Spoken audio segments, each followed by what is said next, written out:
হযরত যায়েদ ইবনে হারেস নবী করিম সাল্লাল্লাহু আলাইহি ওয়াসাল্লামের পালক পুত্র। কি চমৎকার ইতিহাস! নবী করিম সাল্লাল্লাহু আলাইহি ওয়াসাল্লাম বালকটিকে পেয়ে তিনি পালন করা শুরু করলেন, পালছেন।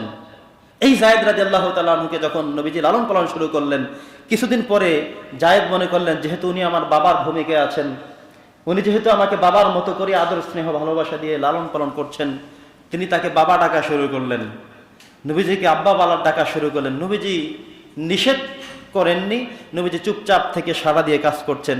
আল্লাহ তাআলা এটা সহ্য করেননি। আল্লাহ আয়াত নাযিল করে জানিয়ে দিলেন, মা কানা মুহাম্মাদুন আবা আহাদিম মির রিজালিকুম ওয়ালাকির রাসূলুল্লাহ।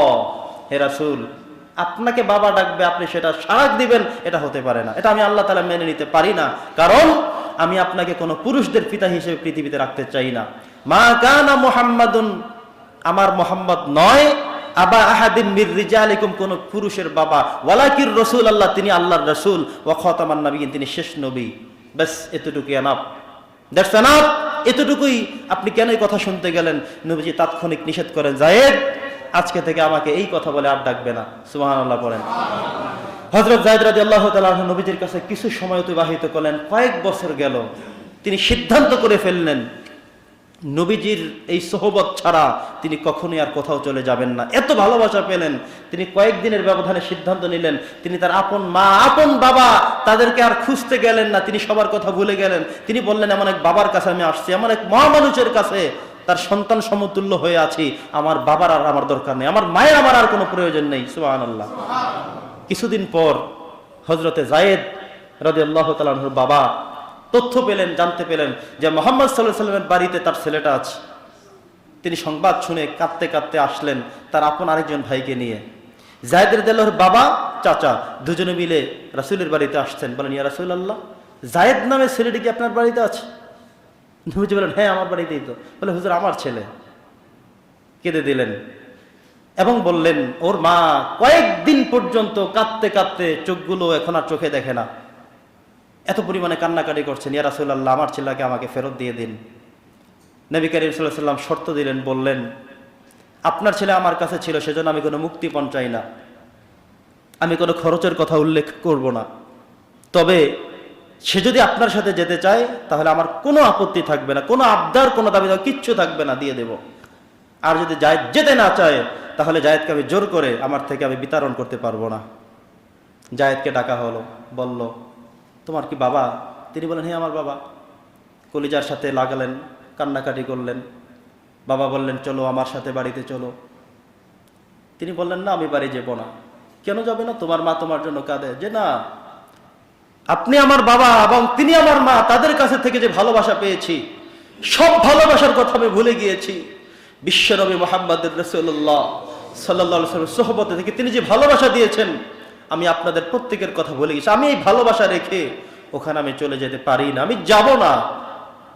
ইয়া রাসূলুল্লাহ, আমাকে জোর করবেন না, আমি আপনার কাছেই থাকতে চাই। আমার মা যদি আমাকে দেখতে চায়, উনি যেন আমাকে এখানে এসে দেখে যায়।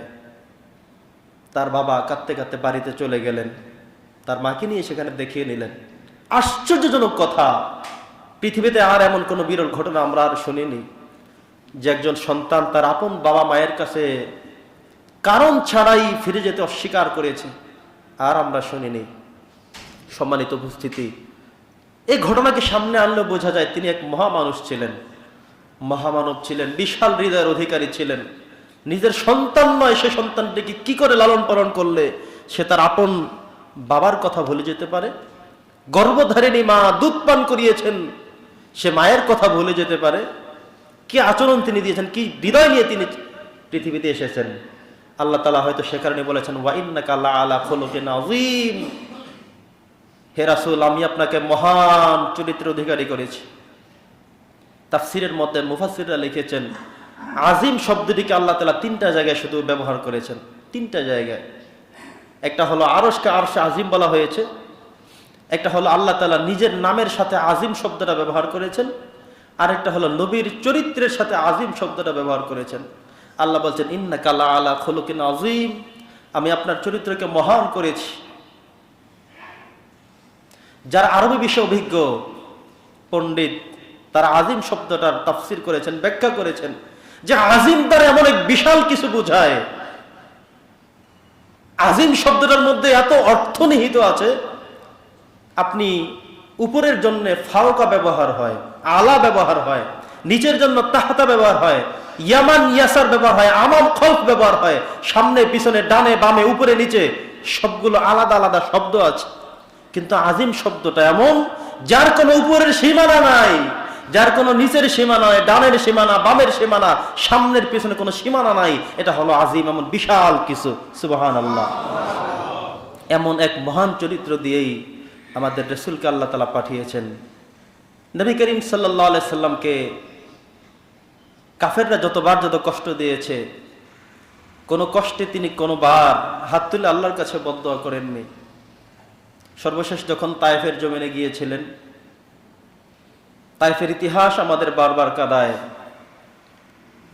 নবীজি তো কোনো সম্পত্তির ভাগ চাইতে সেখানে যাননি, তাদের কাছে কালেমার কথাই বলতে গিয়েছিলেন। বলেছেন, তায়েফবাসী, এই জমিনে তো আমি ছোট্টবেলায় ছিলাম, এখানে সাদ গোত্রে হযরতে হালিমার দুধ আমি পান করেছিলাম, এই গ্রামে আমি বড় হয়েছিলাম। একটা দাবি নিয়ে আসছি, আবদার নিয়ে আসছি, কারণ যেখানে আমি বড় হয়েছি, যেখানে দুধ আমি পান করেছি, যে গ্রামে আমি আলো বাতাস গ্রহণ করেছি, সেই জায়গাটা আমার দাওয়াত দিতেই হবে। সেই আবেগ নিয়ে আমি এখানে অবতরণ করেছি। তায়েফবাসী, আসো, কালেমার কথা শুনে যাও। কিন্তু তারা সে কথা না শুনে তারা আঘাত শুরু করলো, দূর থেকে ইট পাথরগুলো নিক্ষেপ শুরু করলো। নবীজির মাথা ফেটে রক্ত বের হয়ে গেল।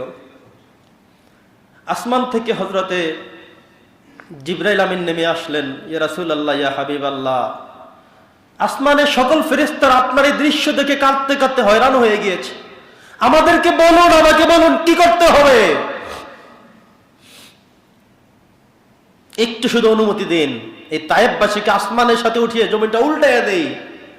এই ক্ষমতা পাওয়ার আল্লাহ আমাকে দিয়েছেন, শক্তি সামর্থ্য দিয়েছেন, একটু শুধু বলুন। নবীজি বলছেন, না, আমাকে তো আল্লাহ তাআলা রহমতের নবী করে পাঠিয়েছেন, কি করে আমি আমার এই মানুষের জন্য বদদুয়া করতে পারি? হয় আজকে তারা বোঝে নাই, আমাকে মেরেছে, কিন্তু আরেকদিন আমি কার কাছে তাহলে কালেমার কথা বলতে আসব? তাদেরকে মারো না, আমি নিষেধ করে দিলাম। হয়তো আজকে তারা বোঝেনি, আরেকদিন বুঝবে, সেদিন হয়তো অনুতপ্ত হবে। আর আরেকবার দাওয়াত দিতে আসলে তো তাদের কাছেই আসতে হবে, কোথায় যাবো আমি দাওয়াত দিতে? তাদেরকে ছেড়ে দাও। এই ছিল তার হৃদয়ের অধিকারী। তিনি রক্তাক্ত অবস্থায় একটি বাগানের পাশে গিয়ে দফাস করে বসে পড়লেন। বাগানের এক রক্ষী, নাম ছিল আদ্দাস, তিনি এসে বললেন, ইয়া রাসূলুল্লাহ, আপনাকে দেখে আমার মায়া লাগছে, আপনার পরিচয়টা কি আমি জানতে পারি? নবীজি বললেন।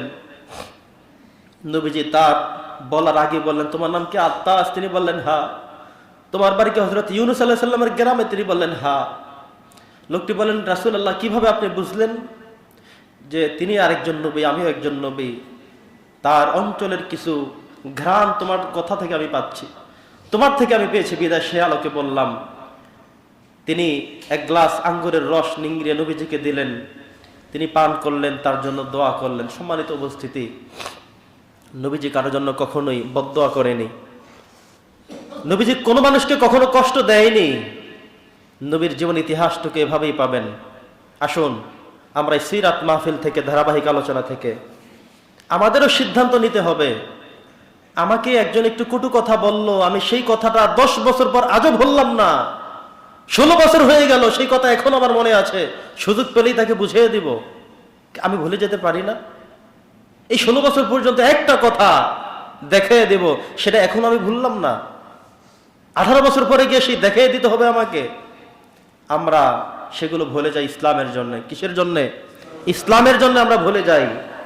সকল রেশারেশ ভেদাভেদ ভুলে গিয়ে আসুন আমরা কোরআনের জন্য কাজ করি, ইসলামের জন্য কাজ করি, আমাদের দেশটাকে আমরা সাজাই, কোরআন দিয়ে যেন দেশ চলে।